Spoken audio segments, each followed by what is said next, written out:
ಶ್ರೀ ಗಜಾನನ ಉತ್ಸವ ಸಮಿತಿ, ಜಯ ಭಾರತ್ ಸರ್ಕಲ್, ಕಮರಿಪೇಟೆ, ಹುಬ್ಬಳ್ಳಿ ಇವರ ವತಿಯಿಂದ ಸರ್ವ ಭಕ್ತಾದಿಗಳಿಗೂ ಹಾರ್ದಿಕ ಸ್ವಾಗತ, ಸುಸ್ವಾಗತ.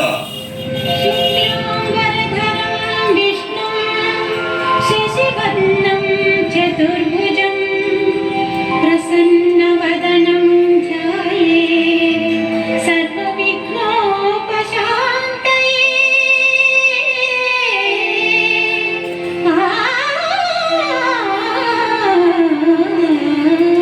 ಲಂಕಾಧೀಶ ರಾವಣನು ಸೀತೆಯನ್ನು ಅಪಹರಿಸಿ ಲಂಕೆಯ ಅಶೋಕವನದಲ್ಲಿ ಇರಿಸಿರುತ್ತಾನೆ. ಈ ವಿಚಾರವಾಗಿ ಚಿಂತಿತನಾಗಿ ಶ್ರೀರಾಮನು ತಮ್ಮ ಲಕ್ಷ್ಮಣನೊಂದಿಗೆ ವಾನರ ರಾಜ ಸುಗ್ರೀವನ ಬಳಿ ಬಂದು ಸೀತೆಯನ್ನು ಬಿಡಿಸಿಕೊಂಡು ಬರುವುದು ಹೇಗೆಂಬ ವಿಚಾರವಾಗಿ ಚರ್ಚಿಸುತ್ತಾನೆ. ಆಗ ಸುಗ್ರೀವನು ಹನುಮಂತ, ಜಾಂಬವಂತರೊಂದಿಗೆ ಸಮಾಲೋಚಿಸಿ ಸೀತಾಮಾತೆಯನ್ನು ಬಿಡಿಸಿಕೊಂಡು ಬರಲು ನಾವು ಸಹಾಯ ಮಾಡುತ್ತೇವೆಂದು ಶ್ರೀರಾಮ ಲಕ್ಷ್ಮಣರಿಗೆ ವಚನವಿತ್ತು ತನ್ನ ಕಪಿ ಸೈನ್ಯದೊಂದಿಗೆ ಅವರನ್ನು ಕರೆದುಕೊಂಡು ಸಮುದ್ರ ತೀರಕ್ಕೆ ಬರುತ್ತಾನೆ. ಆಗ ಲಕ್ಷ್ಮಣನು, ಅಣ್ಣ ರಾಮಚಂದ್ರ, ಈ ಸಮುದ್ರವನ್ನು ದಾಟಿ ಲಂಕೆಯನ್ನು ತಲುಪಬೇಕಾದರೆ ಸಮುದ್ರ ರಾಜನ ಸಹಕಾರ ನಮಗೆ ಮುಖ್ಯವಾಗಿದೆ. ಕಾರಣ, ನೀನು ಸಮುದ್ರ ರಾಜನನ್ನು ಪ್ರಾರ್ಥಿಸಿ ಅವನನ್ನು ಪ್ರಸನ್ನಗೊಳಿಸಿ. ನಿನ್ನ ವಿಚಾರ ಸರಿಯಾಗಿದೆ ಲಕ್ಷ್ಮಣ, ಹಾಗೆಯೇ ಮಾಡುತ್ತೇನೆ. ಹೇ ಸಮುದ್ರ ರಾಜನೇ, ನಾನು ದಶರಥ ಪುತ್ರ ರಾಮಚಂದ್ರ ಪ್ರಾರ್ಥಿಸುತ್ತಿದ್ದೇನೆ. ಪ್ರಸನ್ನನಾಗಿ ನಾವು ಲಂಕೆ ತಲುಪುವ ಮಾರ್ಗ ಸೂಚಿಸು.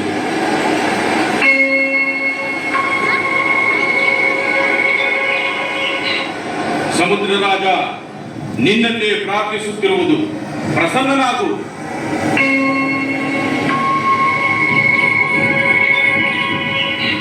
ಅಣ್ಣ ರಾಮಚಂದ್ರ, ನೋಡಿದೀಯಾ ಈ ಸಮುದ್ರ ರಾಜನ ಅಹಂಕಾರವನ್ನು?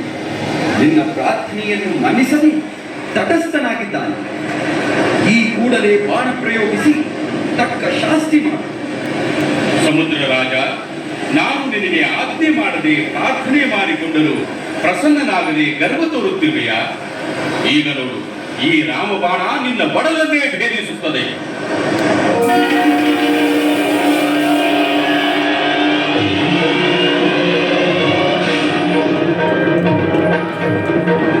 ಪ್ರಭು ರಾಮಚಂದ್ರ, ತ್ರಾಹಿಮ ತ್ರಾಹಿಮ, ನನ್ನ ಅಪರಾಧವನ್ನು ಮನ್ನಿಸಿ ಕಾಪಾಡು. ನನ್ನಿಂದ ನಿನಗೆ ಆಗಬೇಕಾದ ಸೇವೆ ಏನೆಂದು ಹೇಳಿದರೆ ಅದನ್ನು ನಾನು ಪರಿಪಾಲಿಸುತ್ತೇನೆ. ಸಮುದ್ರ ರಾಜ, ನಾವು ಈ ಸಮುದ್ರವನ್ನು ದಾಟಿ ಲಂಕೆ ತಲುಪುವ ಬಗೆಯನ್ನು ತಿಳಿಸು.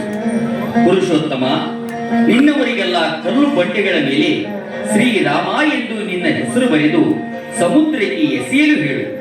ನಾನು ಅವುಗಳನ್ನ ತೇಲಿಸುತ್ತಾ ಸೇತುವೆ ನಿರ್ಮಾಣವಾಗುವಂತೆ ಮಾಡುತ್ತೇನೆ. ಆ ನಂತರ ಅದರ ಮೇಲೆ ನಡೆದು ನೀವು ಸುಲಭವಾಗಿ ಲಂಕೆಯನ್ನು ತಲುಪಬಹುದು. ನಾನಿನ್ನು ಬರುತ್ತೇನೆ. ಸಮುದ್ರ ರಾಜನ ಮಾತಿನಂತೆ ಸುಗ್ರೀವನು ತನ್ನ ವಾನರ ಸೈನ್ಯಕ್ಕೆ ಕಲ್ಲು ಬಂಡೆಗಳ ಮೇಲೆ ಶ್ರೀರಾಮ ಎಂದು ಬರೆದು ಸಮುದ್ರಕ್ಕೆ ಸೇರಲು ಹೇಳುತ್ತಾನೆ. ಆ ಕೂಡಲೇ ವಾನರರೆಲ್ಲ ಶ್ರೀರಾಮ ಎಂದು ಬರೆದ ಕಲ್ಲು ಬಂಡೆಗಳನ್ನು ಸಮುದ್ರಕ್ಕೆ ಸೇರಲು ಪ್ರಾರಂಭಿಸುತ್ತಾರೆ.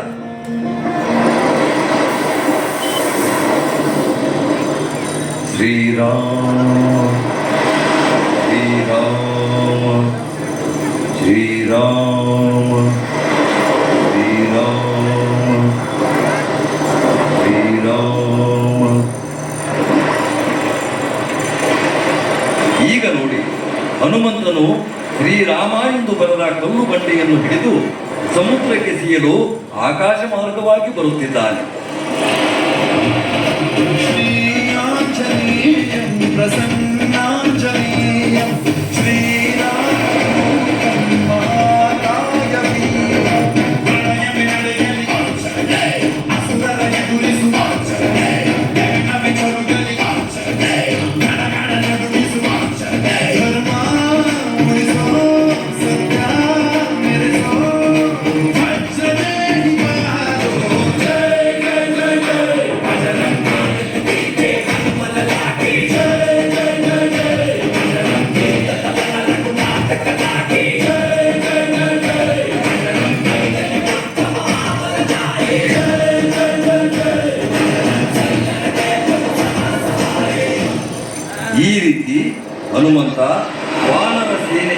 ಕಲ್ಲು ಬಂಡೆಗಳು ಸಮುದ್ರದಲ್ಲಿ ತೇಲುತ್ತಾ ಸೇತುವೆ ನಿರ್ಮಾಣವಾಗುತ್ತದೆ.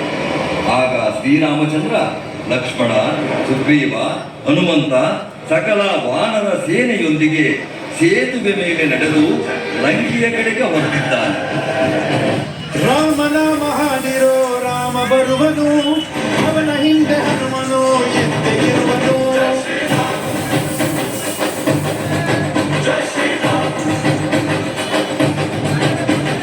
ವಿಶ್ವರೂಪಿ ವಿಶ್ವವ್ಯಾಪಿ ರಾಮಚಂದ್ರನು ಭಕ್ತಾದಿಗಳೇ, ಶ್ರೀರಾಮನ ಹೆಸರು ಬರೆದ ತೇಲುವ ಕಲ್ಲುಗಳಿಂದ ರಾಮ ಸೇತುವೆ ನಿರ್ಮಾಣವಾಗಿತ್ತು.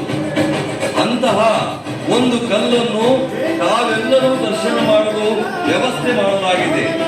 ಸರ್ವ ಭಕ್ತಾದಿಗಳು ತೇಲುವ ಕಲ್ಲು ಬಂಡೆಯ ದರ್ಶನ ಪಡೆದು ತನು ಮನ ಧನಗಳಿಂದ ಕಾಣಿಕೆ ಸಲ್ಲಿಸಿ ಮುಂದಿನ ವರ್ಷದ ನಮ್ಮ ಸೇವೆಗೆ ಪ್ರೋತ್ಸಾಹಿಸಬೇಕಾಗಿ ಸವಿನಯ ಪ್ರಾರ್ಥನೆ. ಭಕ್ತಾದಿಗಳಲ್ಲಿ ವಿನಂತಿ, ದರ್ಶನ ಪಡೆದವರು ಬೇಗ ಬೇಗ